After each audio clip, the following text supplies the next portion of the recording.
Why is Chen Erniu, who seems to be a slacker, is the real hidden boss? When Su King risked everything to finally reach Foundation, and finally reach the Foundation establishment when she thought she could compete with her captain, but was easily killed by Chen Erniu.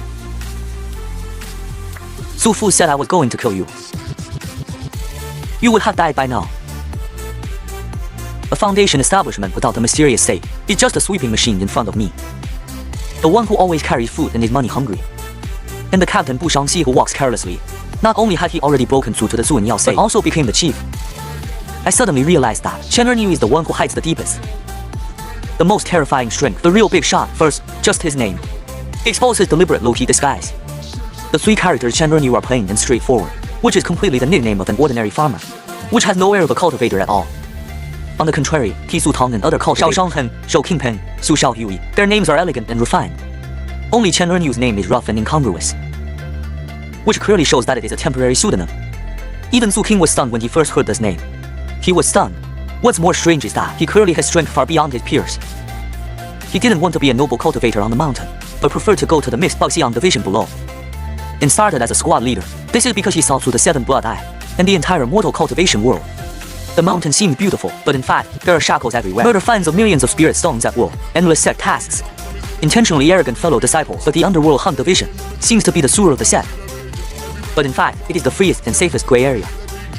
Everyone regards him as a bully who collects protection fees in the petty and greedy role. No one will really be wary of him, but in fact, he monopolizes the divination department, all high-value private tasks. He earns more than the elders on the mountain. On the surface, he is for petty profits, but in fact, he runs the Baoxiang division. It means that he has the most well-informed intelligence network. All the slightest changes can't escape his eyes. Chen Erniu's eyes. Think about it carefully. Even a genius like Su King also needs to practice hard, but we have never seen.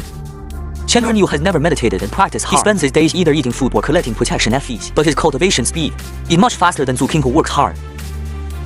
This unconventional way of cultivation itself implies his extraordinary, the most straightforward foreshadowing in the plot, directly reveals his first hidden identity. The most noble prince of Xifeng. The seventh prince has 3 direct disciples. The second prince is cold and arrogant. The third prince is lively and playful.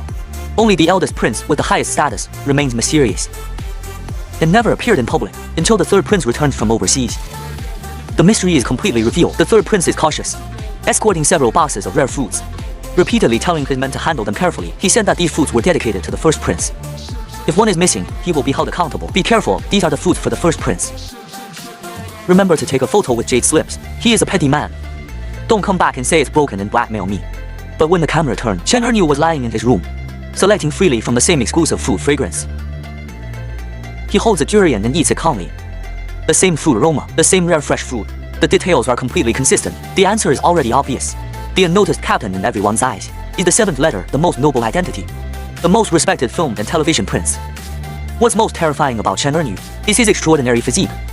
In the anime, his amazing abilities have been shown many times, but they are all covered up by his carefree appearance. The most intuitive is his exaggerated recovery ability.